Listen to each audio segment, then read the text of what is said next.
All right. Hi, thank you for joining me for the live Q&A following my keynote presentation. I'm so glad you're here with us.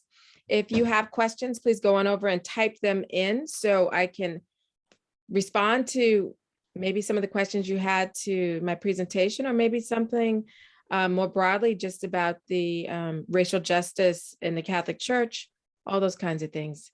But I'm glad you're here with us. And be sure to, this is Mario Villanueva with the WCC. Be sure to type your questions in where it says live Q&A. We know that you've been putting things in the discussion forum. And here we have a question. This Okay. comes from Martha. And Martha says, what is, in your view, the reason that it seems that more African Americans join Protestant churches, especially the Baptist denominations, than the Catholic Church? Is it for historical reasons, family tradition, and connection to the South? Well, if you look at one of the things I talk about, if you look at the history in the church, post-emancipation, the U.S. Catholic Church, our bishops were basically not actively evangelizing or pursuing African Americans, the freed African Americans in the South. And you also had movements where there were churches that were founded by Black people in the South. One recent example would be Mother Emanuel Church in Charleston, South Carolina, which you all may remember from the mass shooting in South Carolina. And they just recently had a settlement with the Justice Department, I think for $88 million. But it is this history of neglect, really, of not pursuing and evangelizing with the same kind of vigor in the African American community. And unfortunately, I would say because of that lack of evangelizing or reaching out or really trying to pursue African Americans is why you see a number of African Americans have never even encountered the Catholic Church and have never been exposed to what we believe and have never been welcomed or invited, you know. So yeah, it's all of that. Thanks so much. Mhm. We're waiting for more questions to come in. Sure. Gloria, your background is impressive. I'm going to go to a Oh, question that just popped up. oh Here's yeah, another okay. question. Uh-huh. So Martha asks, I was asking this question, the last question, Yeah. because I am in Tacoma, Washington, and it seems African Americans are mostly Protestants. Several Black Baptist churches are here. Mm-hmm. Yeah, sure. You'll see that. I think the largest number of African Americans, Louisiana, Texas, Chicago, Baltimore, have the largest number of African American Catholics. So you may see maybe in the bigger cities and things like that, but in some places in the South, like Louisiana and Texas. But yeah. Okay, thank you. Oh, let me just suggest this. If you're interested in reading more about the history of Black Catholics in the United States, I will recommend that you read a book by Cyprian Davis. He's deceased now, but he was a African-American priest, monk, actually, Benedictine, who wrote this definitive work, The History of Black Catholics in the United States. So that would give you more historical background on really the struggles, not just to evangelize African-Americans, but to even have African-Americans ordained in the Catholic Church in the United States. Excellent. Mhm. Thank you. We have another question here from Mavis. Mhm. She says, as a Black Catholic who knows how the church has failed African Americans in the past, how do you still have faith in the church? Because I believe in Jesus Christ, and I believe he is truly present in the sacraments, in the church. And, you know, you don't leave Jesus because of Judas. I mean, I don't know how else to say it. And the faith of African-American Catholics, of Black Catholics, has been called an uncommon faith for precisely those reasons. I mean, we know what the church says is true. And we just happen to see that some of our fellow Catholics have not yet arrived at the place of being able to incorporate those truths into their lives and into their behaviors. But we also know that the Catholic Church as a whole is a church of color. I think sometimes we forget that this is a universal church all over the world, and the church itself is predominantly a church of color. So But we know the truth, honestly, the truth is that this is Jesus's church and it's my church. And so I'm not looking for anyone else's permission to be a part of my faith and to remain in my faith. And so I think if we remember it's our faith, I don't see how we could leave. Excellent. Thank you for the comment there.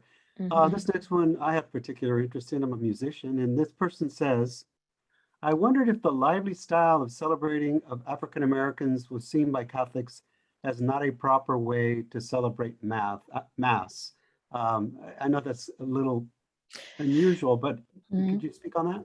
Oh yeah, it's of course. Yeah, there was a tendency to view African American style of worship, whether it was the gospel choir, chorale, liturgical dance, drums at mass, as somehow less Catholic, and that's just really just a Eurocentric cultural bias because the mass is celebrated and enculturated all over the world. And there also was Sister Thea Bowman, Servant of God Thea Bowman, was a part of a group of people that actually created I guess you call it a worship aid, lead me, guide me is what it's called. I wish I had it handy. I have a copy here at my house. If I'd known, I'd have brought it. But it has in it a lot of the spirituals and things like that that we typically would sing at a church that is predominantly African American. So yeah, I think it's just we're going through that now. Even I think people were having some complaints about a mass that incorporated Native American language and at a Catholic church in California. And I think what we need to remember is those things that are true, beautiful, and good within a culture can most certainly be incorporated in the mass. I mean, this is not something new within the church of enculturation. And so to have our worship style, our way of music, clapping, or participation in the mass musically is authentically Catholic. Thank you. Mhm. This one comes from Adrian. What are ideas for parishes to do to combat racism? Oh, many things. I would like parishes to have a holy hour of reparation for the sin against racism. I think also we need to read some of the church's documents on this, to read the bishop's statements that I had mentioned in my talk, to read To Dwell in My Love by the late Cardinal George out of Archdiocese of Chicago, to read some of these books, to do a movie night, do these documentary series. Eyes on the Prize, Slavery by Another Name is also in a documentary series. I think a lot of it is going to be awareness, because people are frankly not aware of the history of how things have come to be as they are. And sometimes I think having that kind of knowledge and then understanding what the church teaches about the human person together help people. And also to be involved maybe in whatever issues may be happening in their diocese. Maybe there's work to be done in the criminal justice system, work to be done in police brutality, work to be done on his parishes of color in the diocese. And one other thing that I like to suggest, you see this crucifix back here? I'm gonna just so you can see it a little better. When was the last time you've ever seen a crucifix that had a African corpus? Sometimes I think it helps to have representation in our parishes that convey that Blackness can be holy too. I was reading about a study that was out of Stanford that said that because there were so many images of Jesus that were white, that people concluded that if a white man rules the universe, then a white man should rule the earth. And so there was talk about how do we reflect holiness? What images of God do we have in our parishes? Typically, I've seen a lot of Swedish looking or German or Italian, but never Middle Eastern, never Native American, never African. So those might be some subtle ways to also help people to understand or deprogram people from associating Blackness with evil or dirty or all of those negative things that I mentioned in my presentation. Just a thought, simple things like that. Thank you, Thank you, Adrian. Gloria. Mhm. Thank you. So we're getting a lot of great Right. questions now. If it's okay with you, Gloria, we might go a little bit over. Is that okay? That's fine. Yeah. Okay, so this comes from Deacon Dave. What can our bishops in Washington State do to support more active engagement on the issues of racial injustice in the parishes of our dioceses? And what can the ordinary parish member do as well? You kind of covered a little bit of that. Yeah, I kind of covered some of that. One of the things that I have been curious about within Washington State was how has historically been the reception of African Americans in the state? What has been the practice historically in the state? I know in the Pacific Northwest, some people went out there and had rules that prevented African Americans from moving into the state. That might be worth examining and maybe doing a program of reparation for those specific affronts that are in particular to your state. That might have a particular sort of, I like to say it's like a spiritual cleansing of past wrongs that was specifically done in the area. Same thing for any other people of color within Washington State. And again, all the other things I mentioned before are things that I think you could do at a parish level. The movie night with these documentaries, maybe even a book club with some of the books that I suggested, and the writings from the bishops, things like that to study. Excellent. Thank you. This comes from Rion and says, thank you for your informative talk. If reparations are to be paid, should the Democratic Party lead by example and pay the first $1 billion, since they were the original pro-slavery party, and still advocate divisive identity politics Well, and collegiate segregation? So I don't have a problem with identity politics because when we go forward as Catholics and make our voice in the public square, we go with our Catholic identity. And so I don't think identity politics are a bad thing, because the civil rights movement was a movement of identity politics, if we understand what that is. And I think it's I really don't like when people try to act as if it's solely the Democratic Party. Let me help you understand something. Racism benefited all white people. Okay. So it wasn't as if they almost act as if being a Republican or a Democrat is somehow a different form of being a human person. And it really isn't.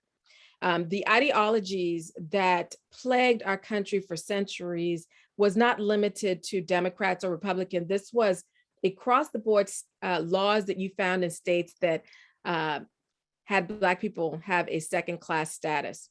And when I talked about reparations, if you were listening closely, I was talking about the policies of the federal government. And this was not something that magically happened when the Republicans were in office, that somehow redlining didn't go forward, or any of the other problems with GI bills, or even the outright abuse of African American men in the military. So I really think it's a false dichotomy to try to pin it on one party or the other, when this problem was something that across the board was just endemic to white society at the time, and attitudes. And again, I even mentioned that racist attitudes and practices even were within the church. So it wasn't so much about what your political leanings were as much as it was about your own value system and how you were conditioned, and whether you believed or practiced or upheld or enabled a lot of the disastrous policies that impacted negatively the Black community. So it would be an issue of the federal government, not so much just one party or the other. So I'm hoping that's clear. Mm-hmm. That's helpful. Yeah, just for our technical folks, we're going to be ending a little closer to 2:30, not at 2:30, just right before. So I think that's what we'll shoot for. Okay. This comes from Will. This is a question for you, Gloria. Mm-hmm. From your perspective, what are some of the practices, structures, and theologies of whiteness that need to be addressed and deconstructed within the church? So so some people hear that and they get upset, like, what do you mean by whiteness? And there's been some talk of, when people talk about whiteness, they're not talking about white people per se, but whiteness as a property that has a value that people, because I'm trying to give context to other people that are listening to me answer this question. So it's not talking about white people per se, but the value that whiteness has presented in our culture. And now I already lost the question. Could you read it again, please? Yeah. What are some of the practices, structures, and theologies of whiteness that need to be addressed and deconstructed? Oh, yes. Right. And so I guess the idea, some of the things, and I'll just talk broadly, is that whiteness is holiness, and only whiteness is holiness, that God is white, that any other representation of Jesus as non-white is political.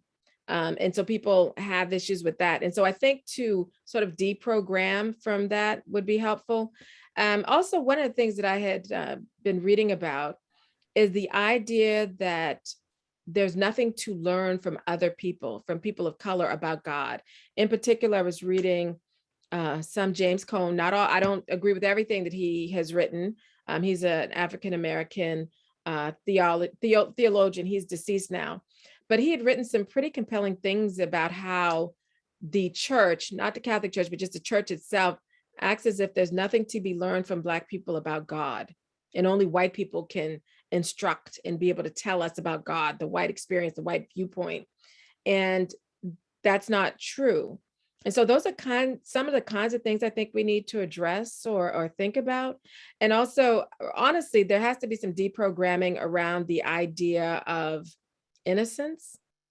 There are just so many things. I don't have the time, unfortunately, in this few minutes that we have left to address that, but it's a very good question.